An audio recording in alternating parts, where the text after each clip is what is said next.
Baruch Halevi Epstein is the author, of course, of the Torah Tamima. He writes a commentary on his collection of comments that are made from Chazal in Gemara, Midrashim, and he has a running account of all of those comments in Shas that are made on Psukim in the Torah, as well as his own ideas that are emerging from those places. He has a less well-known sefer, although still quite popular, called the Baruch Sha'amar, which is a commentary on the Siddur. One of my favorite pieces in the Baruch Sha'amar is when Baruch Halevi Epstein asks the questions in Shabbos morning davening. It actually emerges from Psukim in the Torah as well, but he raises the question in his commentary on the Siddur. In Shabbos morning davening, when we speak about Matan Torah, we speak about Shnei Luchos Avanim Horid Biado, that Moshe Rabbeinu came down from the mountain and ultimately smashed the two Luchos, but not just any Luchos, Luchos Avanim, the stone tablets.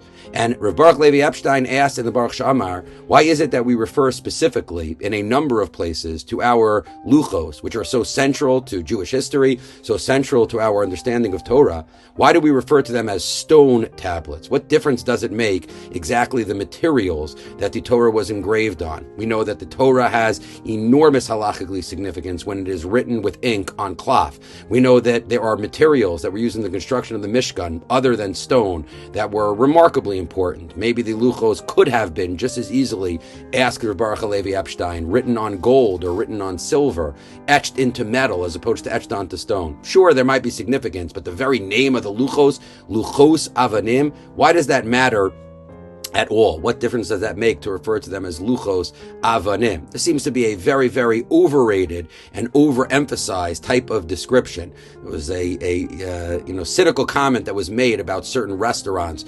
cafeterias, that were overly descriptive about the food that they have. A young turkey or Jersey corn. Some of these things matter and you want to know where things are sourced from, but many of them absolutely do not. These are adjectives that sound very nice, but don't really seem to add to the essence of the picture. Rav Baruch Halevi Epstein explicitly says that the Mishnah in Pirkei Avos tells us, Al tistakel b'kankan ela masha yesh besocho. A person should not spend too much time looking at the externals. It is the content of the Aseret Dibros that matters much more than the particular materials upon which they are etched.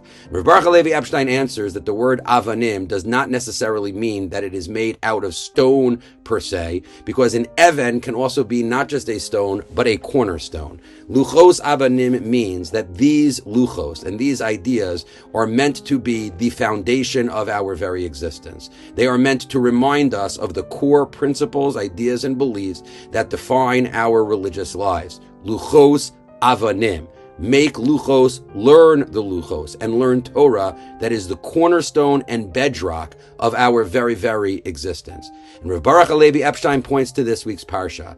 Yaakov Avinu, as he is running away from his brother Esav, Vayikach me'avnei hamakom. He rests his head that night on the stones of the place. We are all familiar with the fact that the plural avanim refers to 12 and the Shavatim. There is a medrash that says there were actually 3 avanim that were ultimately fused into one in the famous idea that is quoted by Rashi, that night there was a vying and a competition for where the tzaddik would rest his head, and ultimately was all 3. What is the significance of 3 stones? We know that 12 is the Shvatim. So it is explained by Rav Baruch Halevi Epstein that the 3 stones refers to the 3 al shlosha devarim ha'olam omed. There was the stone of Torah, the stone of Avodah, the stone of Gemilas Chasadim. And there was no way to distinguish between those stones. There are pillars and foundations upon which we rely in our entire religious existence.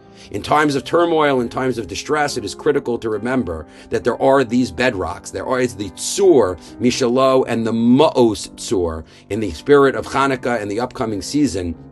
There are these things upon which, even in difficult times, we are capable and, in fact, obligated to rely upon.